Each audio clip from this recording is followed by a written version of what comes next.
Met jy nie upload na hom? Ja, kom. Wat jy nou, continuous met die English. Okay, hoe kan die dan geskryf?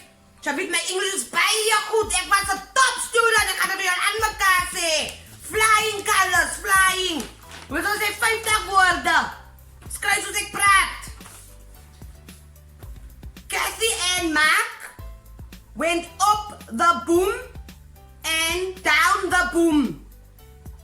Mommy, that's Afrikaans. Skryf is reg. They catch each other when they play seat on seat. It's Heidi. Seat on seat. They mommy call them to come eat, but they not hungry for peanut butter and bread because they lust for chops. Chops. En so daar in 'n dotchie. Yes. They always run around the yard for fun. Garden.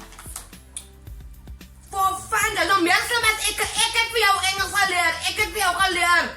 Toe jy op boer is, toe kan jy eens praat. I did teach you. For fun and they are fall from the grass. Skryf. Hou op praat as ek praat. Ek as die teacher. Jy moet nie jy die klas luister as die teacher praat. Jy wil stil bly. Dis ook jou report sê op jy is bad. As ek gaan nou vir jou klaar lees en hou jou mond.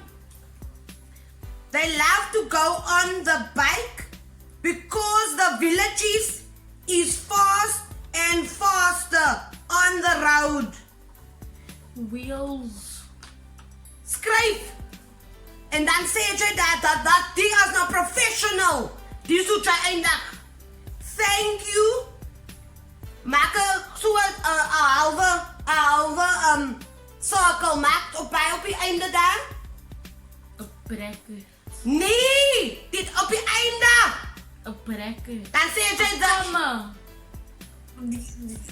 ja, maak 'n koma and the end. The end. I can't say the end. Skryf het. Gonna get full marks. Daar jy nou uitgesort. Ek het nog gesê, ek skryf al die van gister af.